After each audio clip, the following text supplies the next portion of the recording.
All right, Pirate fans and surrounding areas, it's Thursday, and that means we're going to be talking RF Lady Pirates Soccer. And on the screen, I have the head coach here for the Lady Pirates, Coach Travis Rasbeary. Coach, how you doing? I'm good. How are you? I'm doing good, Coach. Thank you once again for spending some time out here with us on Thursday to talk a little bit about your program. And first of all, I want to congratulate you on your first district win. Beeville was in town um, on Tuesday, and the Lady Pirates got the win. And we're definitely going to get Coach's thoughts. We're going to recap that game. But before we go to that, I did want to inform all of the Pirate fans who are going to watch this podcast. So tomorrow, we'll be out there live streaming the game, the Pirates Cove Sports Network. You can catch it on our YouTube. So it won't be on our Facebook. It'll be on our Pirates Cove Sports Network, our YouTube channel. So if you can't make the game, not sure how cold it's going to be, but if you can't make it out there, please support our soccer program through the live stream. We'll be out there. And I think we'll probably come on about 15 minutes before. I think game time starts at 6. And so we're hoping to go live about 5:45. So definitely tune in. We're going to start expanding to other sports as well, just like we did football. It's taking a little bit of time, but we're going to get out there tomorrow and possibly next Friday. We'll be out there as well. But definitely catch it on our Pirates Coast Sports Network, our YouTube channel, if you can't make it out there. But definitely, we'd love to have you out there. So, Coach, how are things going? How's practice going?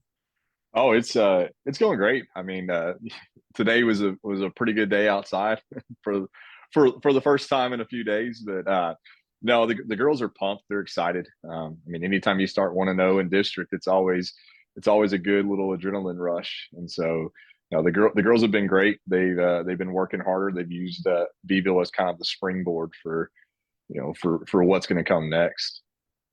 Yeah, these battles, if anybody's been paying attention over, especially last year, these two teams, they battle it out. I mean, it's they'll come back. They got to play them again, and I think it was great to get the. But obviously, you want to start off the district with a win, and that happened.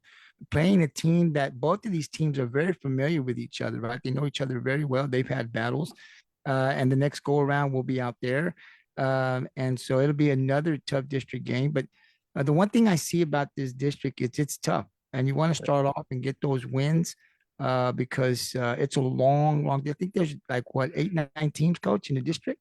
So we've gone to counting us, it's 9 teams total. Last year we were at 10, but Alice went up to 5A. And so there's a bunch of us.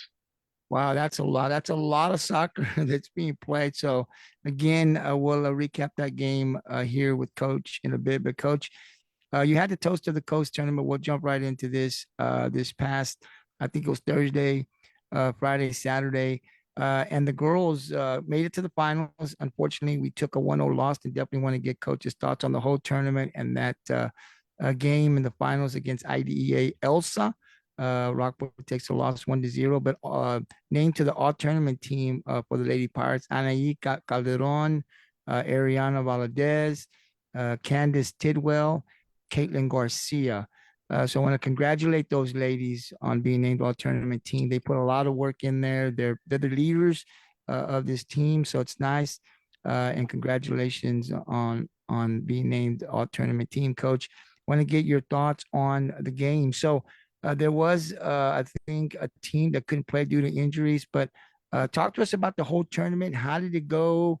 And then, of course, get into that final game that Rockport had against Elsa.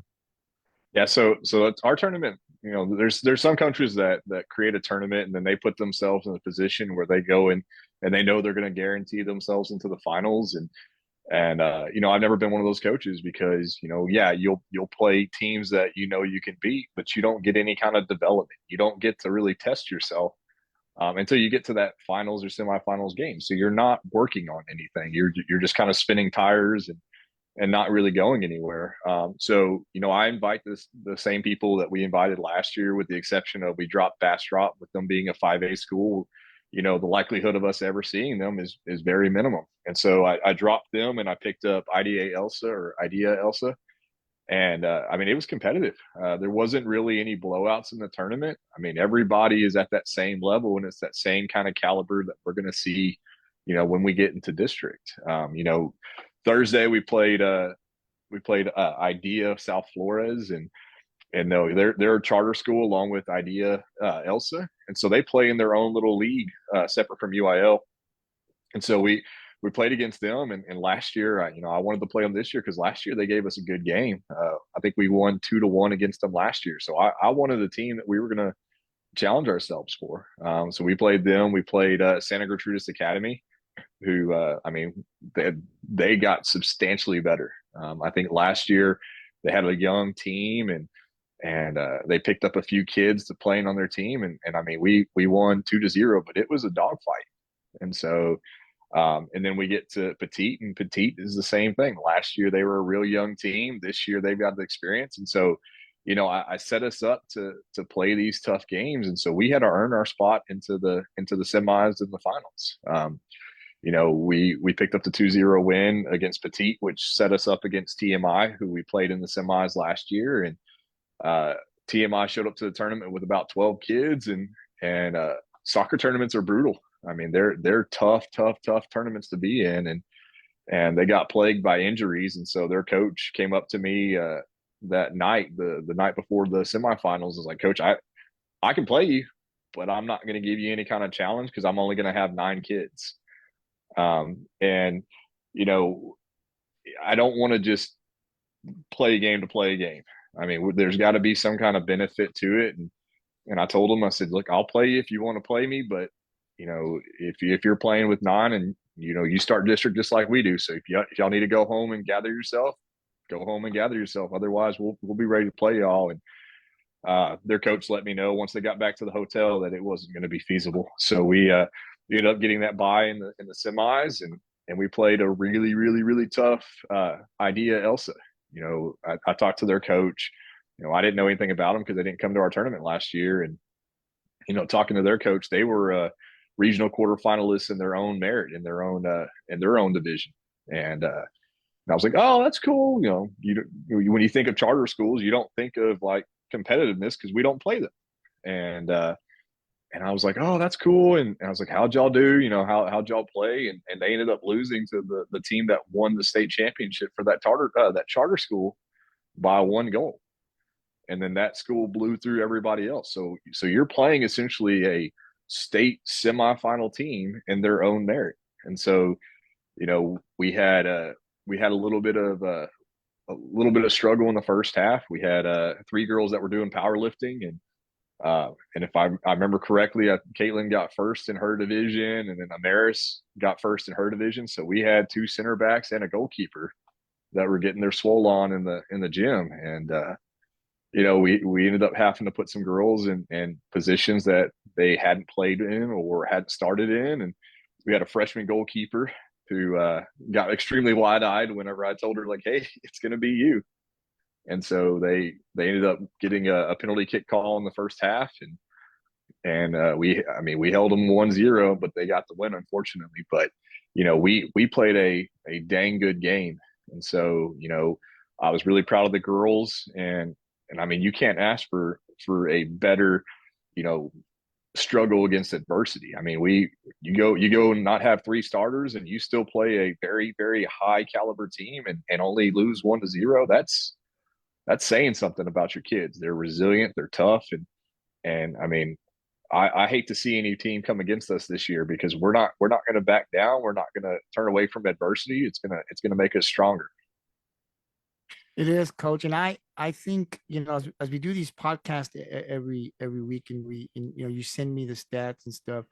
It's a team. There's not one person or 2 players that if they're hurt or they don't show up or they can't play a game, we're doomed. That's not the way it seems like this team is set up. You're talking about losing some key players right there for a game or something where they have to go compete in powerlifting or something, and we don't miss a beat. We're very competitive. We're still able to win. We're still very tough, and I think that's what I like to see, right? If we don't depend, if we get the whole team, we're going to be very tough to beat. But when we don't, we got some young players, man, that are already making a name for themselves.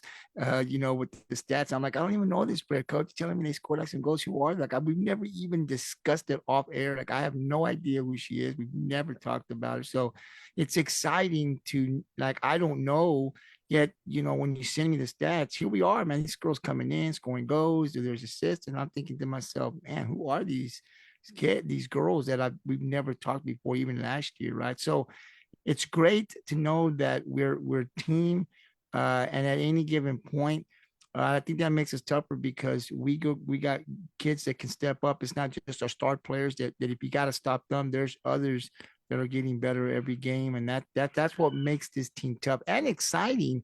Come see. That's why we want all the Pirate fans to come out and watch these girls. They're exciting. They put a lot of work. Coach Rasbeary, not because he's on my podcast, but he's a great coach. You've heard girls and parents talk positive about him. He's picking up our program, so you definitely want to come out and catch a game or two if you can more when they play. And the next game will be tomorrow here at home at 6 p.m. They're going to be taking on Bishop. And again, we want you guys out here, but if you can't, definitely support them through the Pirates Code Sports Network. We'll be out there streaming the game. Coach, the other game that you played on Tuesday, we started district play. We talked about that, there's not a lot of games that these teams can get prepared for. You play a few and then boom, you're right into district, right? Which is tough for some teams. For Rockport-Fulton, there's good chemistry there. It seems like we were ready to rock and roll. Beeville coming into town. If you've been paying attention to the last podcast, the last year or two, Beeville and Rockport, they battled. They battled last year. Correct me if I'm wrong, Coach, but I think we split 1-1 with them. They were very close games. So we knew that this was going to be another battle. Rockport gets the win 3-1 to start off district play 1-0, scoring for the Lady Pirates. Kandis Tidwell, 2 goals. Ariana Valadez, 1 goal. Assisting Ariana had 1, Valadez, and Anaí Calderon. So again, Rockport gets the big win and definitely a good way to start district. That was the plan from the get-go. Coach, talk to us a little bit about this game. What did you see from your Lady Pirates to get this 3-1 win? Yeah, so in the tournament, we kind of struggled a little bit with clearing the ball in the defense and attackers. We kind of struggled with our creativity, so giving ourselves chances. And so, I kind of racked my brain. I searched for different drills to do. I reached out to other coaches and as a coach, you always are learning and you're always adapting. And so we got to practice on Monday, and I hate splitting practices. What I mean by that is I hate sending my attackers to do one drill and then my defenders to do another drill. I don't like it because it kind of splits me in two places. But I was like, this is something we need to work on, and both people need to work on it, and then we'll combine against each other and towards the end and see what we learned. And we played Beeville, and Beeville's competitive. I mean, they went number 3 seed last year. They lost their goalkeeper, but for the most part, they brought back their original core. They got a new coach who's doing good things over there, and you know, I saw them on our schedule towards the end of the school year last year when they presented the schedule, and I was like, oh crap! So we're jumping straight into the fire. Like it's not going to ease our toes in. I mean, we're going straight at it, and the girls knew that, and so we worked on those things that we needed to work on. So when we got in and went against Beeville, I mean, it was night and day compared to how we played last year. I mean, my defense was solid. You had girls that were clearing the ball, 30, 40 yards, which is what we had worked on, that Monday. And then my attackers, the creativity that they came up with was highly impressive.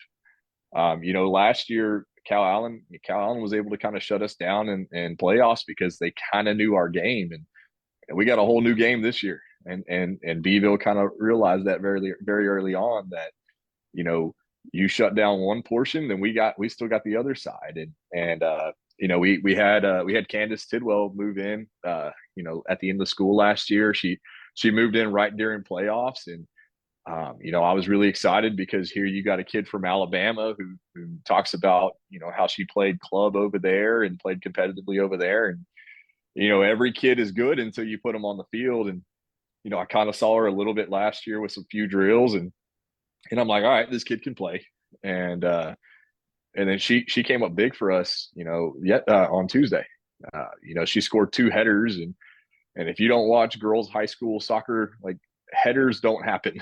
Like, girls are very, very timid, a lot of times going up with their head. And I mean, she scored two goals off of it. And I mean, it was crazy. So you had two beautiful crosses. One came from Ari, the other one came from Anai. And I mean, she was just able to be in the right place at the right time, and then having that composure to head it into the goal is extremely impressive. And then Ari came up big with us with the third goal. And one of the most stressful things about soccer is you can be winning 2-1, and then all of a sudden one little mistake, and now it's a competitive thing. So I was able to breathe a little bit easier when Ari got that third goal. But the best thing about my girls is, like, they don't stop. I have this mentality, and the girls have kind of picked it up. Is it's 0-0. It doesn't matter if we're up by 7 or 8. It's 0-0. Like, we're gonna compete like it's do or die. And we probably had, I think I pulled the report, we had 20 shots on Beeville on Tuesday, and out of that 20 shots, I think 12 of them were on target, and out of those 12, we made 3 goals. And so we're shooting, and they had a pretty good little keeper at Beeville, so we're shooting. When we find the net, we're going to be dangerous. And I'm really looking forward to the game of Friday against Bishop, because that's going to be our chance to kind of work on things that we need to work on, because they're a young program. And so we can work on our shooting. We can work on our shooting from distance. We can work on our crosses. And I'm really excited to see how we do against Bishop, and then spring into Ingleside on Tuesday. Absolutely. And again, this is a tough district. They've got to play each other twice. And so that's what makes this, if you're a soccer fan, this is what you want to see. You want to see your team win, obviously, but it's going to be a battle. I mean, 3-1. You're hearing coach, 2-1. And I've seen that, coach, where, it's like for example, 2-1. And it's like that through the whole game, right? Ending the first half, coming into the second half, and it's 2-1. I mean, it's 2-1. We're ahead. We're ahead. At the very end, when the game is just about to end, boom, they score a goal. And I'm like, you couldn't do this for like the last 30 minutes, and not the last 2 minutes, we give up one. So it's that type battle between these teams. You can have one go, two go. You're not safe, I don't think, because of the talent that's there, and I've seen it. And so again, it's a great win for the Lady Pirates, and they will now take on Bishop tomorrow here at home. So we're definitely looking to get that win, and we'll get coach's thoughts here as we preview the next two games. Try to go 2-0 in district. That's huge. That's huge, and especially in a district like this where the teams are really, really tough. So definitely looking to do that. Coach, I'd like to go now to the junior varsity. They also played Beeville. They got the win 4-1. Scoring for our junior varsity Lady Pirates, Sophia Rodriguez, she had 2 goals. Elsie Hill had 2 goals. Assist Alexia Cantu. I think I'm saying her name, Journey Yes. Hernandez, Sophia Rodriguez, Adriana Adams. And so it's a great day, right? It was a great day because JV 1-0 in district, the varsity 1-0.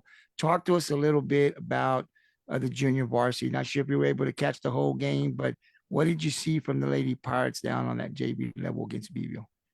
Yeah, Coach Malish is doing a great job with the JV girls. I think today she took them out for like a 3-mile run or 4-mile run, and she was running alongside them. I mean, she's pushing them to be competitive, and she's pushing them to do their best. And it kind of shows. You can always tell what schools care about their JV and which ones don't. I mean, you'll play a school and their JV, it almost just looks like bumblebee soccer, where they're all kind of following the ball wherever it goes. And then you've got us. Like, we don't play that bumblebee soccer. I mean, our kids are well coached. They play their positions. Our defense on our JV is really strong. So, teams that try to come through us and try to score have a struggle. You got Sophia, who's she's a freshman. She's a bubble kid who, can probably play some varsity minutes here and there. But I've got her on the JV because she gets playing time, and you can see from the stat line what she's capable of. I've also got Elsie. Elsie is knocking on that door for that varsity position as well too. And I mean, both of them at the forward level are super, super, super competitive, and they're doing a great job there.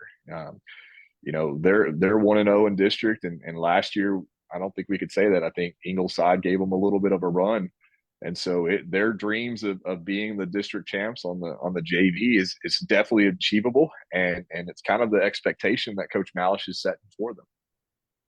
That's awesome. And again, that's what you need, right? Like coach is talking about to be competitive.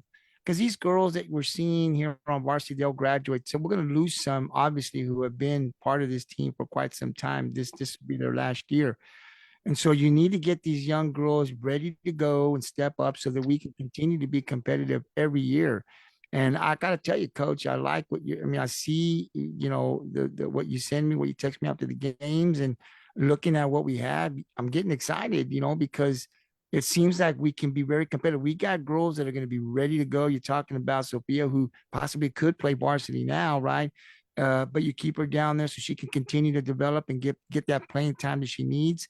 And so this is how we stay competitive. And I think it's really exciting. And that's why we spend time on this podcast talking about the junior varsity. They're just as important as the varsity because they're our future.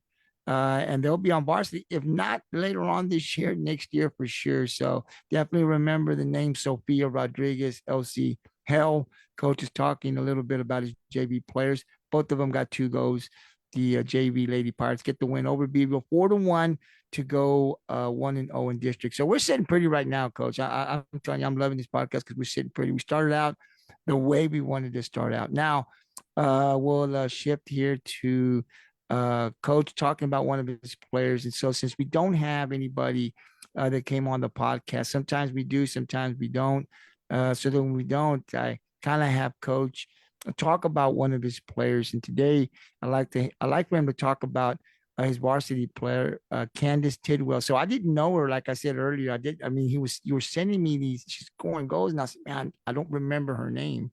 It's going back through some podcast. I don't think I've ever talked about her. I said, but she's making a name for herself early on here. So if you don't know the name Kandis Tidwell, she's definitely making herself known here early in the season. So now, Coach, you said that she moved in, so that's probably why we didn't know her. Talk to us a little bit about your varsity player and how special she is. What did you see from her last year or early this year that told you, hey, man, she's got to be on varsity? Yeah, so like I said, she kind of came in playoffs last year, and uh, she could have got some playing time the last year if it wasn't for the eligibility with her being a move in. We had Angela up top, and Angela was kind of like our full speed 24/7 girl. I mean, she ran tracks. I mean, she did it all. And so when she graduates, it's kind of one of those things where we go, okay, now who's the next person up? And Kandis kind of moves in, and I'm like, all right, like let's give her a shot. She went the tryouts just like everybody else did. I mean, every kid on the varsity had to earn their stripes, they had to earn their spot. And I'm like, okay, so she can play. And so now it's like, okay, where does she fit? And fortunately, I have 3 really good forwards. I've got Kandis, Sadie, and Ari. And if somebody's having a bad day, I can switch them out. If Ari's at basketball, I've got Sadie and Kandis that can go into that spot. And she moves in, and I'm really excited. I both a lot of coaches wait till October, November to get their if for their transfer students to get their transfer paperwork in. I think I had hers done in August, and I mean she was on it. She's like, okay, I got my parents to fill out what they needed to fill out. I'm like, all right, well, let me push it through. And and it was, we were kind of biting, kind of waiting, standing on pins and needles, waiting for that stuff to get cleared. And the bright side of us getting it in quick is it gets cleared quick. And so I'm like, okay, now she can play on varsity. I talked about how she got 2 headers. I mean, that's something that you don't see a whole lot in girls soccer. At least not at the high school level. But she's just a super athlete. You can definitely tell that she's got some club experience. You can definitely tell that she's played before.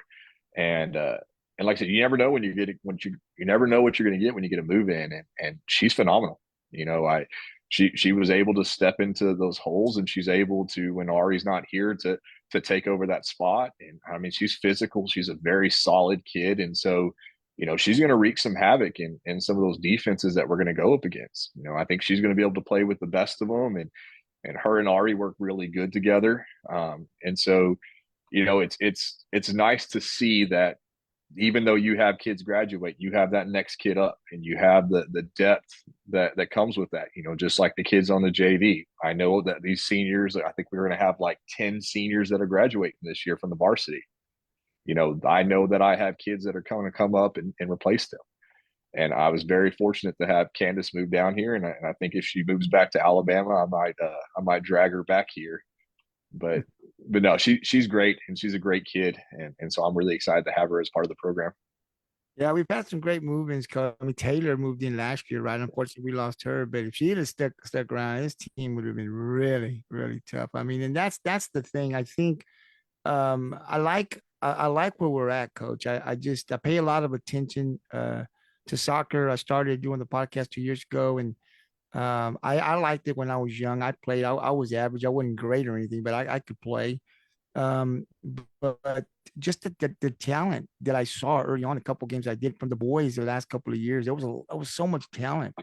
And I remember 2 years ago, 3 years ago when I started, the girls went to the playoffs. They had some girls that were sophomores that were doing some things, and I'm like, man. And so I started following the next year. So there's always been some great talent on our soccer programs the last couple of years, boys and girls. And so to be able to come out and have these podcasts and have girls join the podcast and talk and recognize them is what excites me about having the community be able to go onto the podcast and hear you and hear the girls talk, and hopefully to come out and get more support, more eyes on our programs, because for quite some time when it comes to our girls here in Rockport, we have talent. I always say we're second to none, but there are some girls here at the school the last couple of years that, man, they've got some talent. They can play their sport, and it's nice to be a part and be able to recognize them. And so again,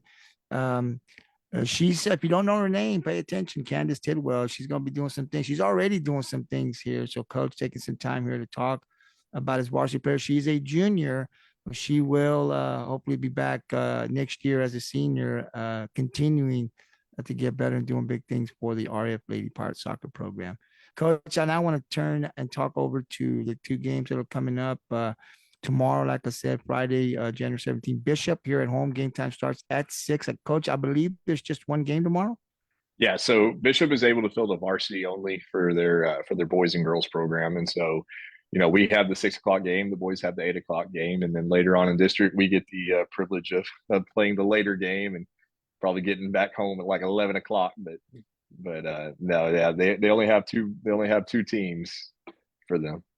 That's awesome. And again, we'll be out there to live stream the girls. We're definitely going to get the boys as well, but we're going to do the girls tomorrow. And then also on Tuesday, we'll get coach's thoughts on that. Ingleside coming into town on the 21st. So we want to get coach's thoughts because he won't be back on the podcast till Thursday. So, coach, let's go ahead and break both of those down. You talked a little bit about Bishop. You talked that they're kind of a newer team, I think, in the district. I don't know if that's the right words, but what can we expect from Bishop, and then a follow up with Ingleside? I know we've had battles with Ingleside before. Yeah, Bishop's kind of a new program. Last year they kind of played an outlaw schedule. They were part of our district by UIL standards, but their coach had told me, "Hey, we're not going to play varsity. We're going to play JV. We're not going to take a playoff spot. Like when you play us, you're not getting points for playoff placement." And so, last year we played our JV against them, and our JV played well. And I can't remember what the score is off the top of my head.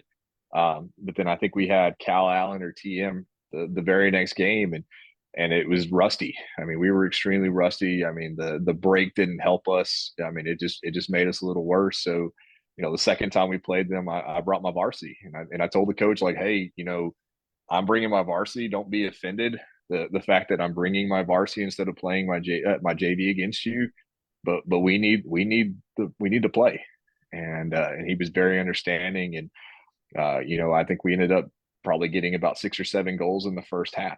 And I mean, I'm not going to go in with this thought that we're going to just beat the brakes off of them, because if you come in arrogant, it doesn't matter. Like you might get absolutely shocked. And so the girls, I'm trying to kind of keep them, level headed and going, hey, we still have to play. They're not going to just like step out of the goal and just let us shoot in there the whole entire time. And so, if they're kind of at that same level as they were last year, then now we get to work on the things that we need to work on leading up to the rest of the games of district. We get to work on our passes, we get to work on our combination play, and it's stuff that we won't be able to really slow down and work on against like a Cow Allen or a London. Like they're going to give us a lot of time and a lot of space to play our game against somebody other than ourselves at practice. And so, I'm really excited, because I think that it's going to be a good thing for us to be able to kind of play a slower pace game where, we kind of have our choices of the passes that we play. But like I said, I don't want to come in super arrogant, because a lot can change in a year. You know, you look at us from 2 years ago. I think we had 2 wins, and then last year we became regional quarterfinalists. And so you always kind of have to give that other team the respect that you think that they may be better than they were last year. SGA last year, we kind of blew through them, and then they gave us a good game this year. And so, but I'm really excited. I think the girls will play well tomorrow, and then you got the dogfight with Ingleside on the next Tuesday. Yeah, and anything? What was the? Did we sweep them or did we? What happened last year? I can't remember offhand here. Did we sweep them or did we go 1-1 with them last year? With Ingleside, yeah, we swept them. We won in a very tight game last year. The first time I think it was 1-0. Anais scored a PK and got us the go ahead goal. And then I think the second time we played them, we beat them like 5-1. Wow. So again, like Coach saying, hopefully, Coach, our girls won't play down to the level tomorrow, right? We know that sometimes, you see a team, and I know I did that when I played. It was like, oh, we're gonna beat them. I mean, I remember doing stuff like that. Then we were in a dogfight, and sometimes we lost because we just didn't take them serious, right? And we were in a dogfight in the game, and sometimes we lost, sometimes we barely won. So hopefully we'll continue to play tough, like if we were playing one of these top teams in our district, and get the win. But like you said, you never know. Last year was last year, right? You never know what you're going to get this year. So we got to come out tomorrow, play our game, get the win, and then again on next Tuesday, hopefully. And it's going to be cold. Is there any way, Coach, that those games can be canceled? Because I know Monday and Tuesday is supposed to be really cold next week. Yeah, so we're kind of waiting to see what UIL and our district does. UIL has in the past came in and ruled and basically said, look, nobody's playing because of the freezing temperatures, and so we're kind of just waiting, and we should find out something either Sunday or Monday from either UIL or our district. But the catch is, if you have to play on that next playable day, which for us would probably be a Saturday. And so it's kind of that catch 22, because now if you don't play in the cold, you essentially have to play 2 district games back to back. You play on a Friday, then you turn around and have to play on a Saturday. Mm. And that could be tough. So we'll definitely continue to monitor. The weather's supposed to be bad. So like Coach said, we'll probably find out Sunday, Monday at some point if those games would be canceled. So tune in. The school will put it out there, and once Coach lets me know, I'll definitely put it out on our network. But we'll see what happens again tomorrow, though. The home game against Bishop. Like I said, hopefully people will come out, support the Lady Pirates. There's also a game the Pirates play. I think you said, Coach, at 8 o'clock after you guys. Girls play at 6, boys play at 8. Yes, sir. That's correct. You got 2 games, and of course we'll be out there. We won't be able to live stream the boys this time around. We will get them at some point, but we will be out there for the girls tomorrow. We're scheduled to be out there. Definitely, you can catch it again. You can catch the girls at 6 against Bishop on the Pirates Cove Sports Network. That's our YouTube channel. So definitely, if you can't make it out there, support them through the live stream. Also wanted to add that we're starting to pick up a little bit more podcasts on Wednesdays. Wednesdays is Rockport's podcast. Coach Rasbeary comes on Thursday because he had something scheduled prior. on Wednesdays, so that's why he comes out on Thursdays. But Wednesdays, we got still Coach Greg Gonzalez. He comes out on Wednesdays, talks about the basketball program, the girls, and then the Lady Pirates. And then we have Coach Keith Thompson that comes on at 7 to also talk about the boys basketball. So you can always catch them on Wednesday. Coach Beck, we do have him scheduled next Wednesday. He is the head coach for our boys, our Pirate Boys Soccer. So he is scheduled to come on. So I'm really looking forward to having Coach Beck on as he's taking over the program this year for Coach Elkins.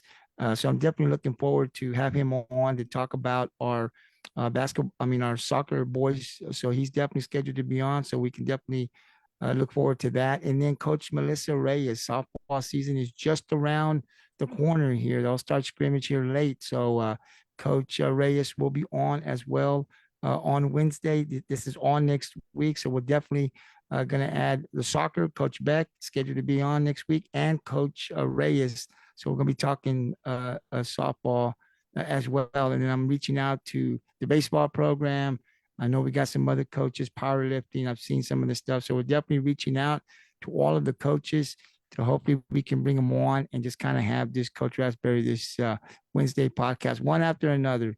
But I think it's important to give them an opportunity and be able to bring in the kids, recognize the program. We got some great athletes here. It's just one way that I know how to put them out to the community, recognize them, and so the community can see the type of players and what the coaches are doing here with our athletes and our program. So definitely looking forward to all of that next Wednesday. And like I said, the coaches that I didn't mention, I'll definitely be reaching out this weekend and early next week to try to set something up with them to get them all in on Wednesday. Coach Rasbeary is on Thursday, like I said, because he has prior commitments on Wednesday. So Coach, thank you very much for coming out. I appreciate your time and talking about your soccer program. I gotta say, in your second year, you've done great with this program. There's always been talent here and girls that can play. We know that.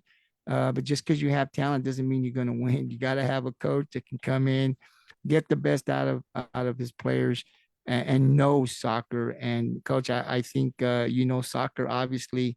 And I think, and I've said this to you before, but I'll say it on this podcast. So we're just blessed to have you, man. We're blessed to have you here in Rockport. And hopefully we're going to have Coach Rasbeary for the foreseeable future, because I think he's going to do great things. And I think at some point you're going to take us deep, deep, deep into the playoffs. No pressure, Coach, but I think that's going to happen somewhere down the road. But we're blessed to have you, man. I've heard nothing but great things about you. And as I get to know you here on the podcast, everything that I heard from you is right on point, Coach. So thank you again for coming out. Good luck tomorrow as the Lady Pirates take on Bishop. Hopefully we'll have everybody out there to support our program, but I'll give you the final word, Coach. Anything you want to add before we let you go? Yeah, I appreciate the kind words. I've made the joke before that, the reason why everybody has nothing but nice things to say about me is because I haven't been here long enough. But no, I appreciate everything. And I appreciate the support that we get from our community. It's really nice, and I say this every time. It's really nice to have fans in the stands. It's not crickets chirping. Our parents and our fans are passionate. We actually had to have a little come to Jesus moment because we had a couple of referees complain about how passionate our parents are. But I'm appreciative of you giving the program an opportunity to kind of instead of making our kids these faceless figures and us coaches these faceless figures. I appreciate you kind of giving us this opportunity so parents can put faces and personalities to us coaches and the players, and we're not just a little clip it in the newspaper, but we're actually these people that like especially the girls love to be recognized, and they love to be able to walk around town and people go, "Hey, you're on the soccer team. Oh, congratulations on the win!" Like that's an amazing thing to have for our girls in our community, and we really appreciate everything that y'all do for us to get us that exposure and get the girls seen. Absolutely, Coach. Like I said, thank you very much. For you guys this year, I haven't had a coach that said he wasn't going to come on. From Coach Souza at the very, very top, who came on pretty much the whole season with Rick. to talk about the program, to our basketball. I haven't had a coach tell me to this point that they didn't want to come on. And for me, that's big because you guys, you're teaching. It's a long day, and to have to come out in the evening, even if it's 30 minutes or whatever, to be able to spend that time that's being taken away from the family, I really appreciate it. And I think, like I said, recognizing the program is huge, and we're adding more things to it as we go. So thank you, Coach, once again for coming on. I want to thank all the coaches that come on and participate on the podcast. I really appreciate it, and good luck. And again, we're going to be out there tomorrow, Coach. I should be out there around 5, so I'll text you when I arrive to school, and we should go live about 5:45, I think. So we definitely be looking out for that. If you can't make the game, support the Lady Pirates through the live stream. That's on the Pirates Cove Sports Network, our YouTube channel. Good luck, Coach, and we'll see you tomorrow. Yes, sir. Appreciate it.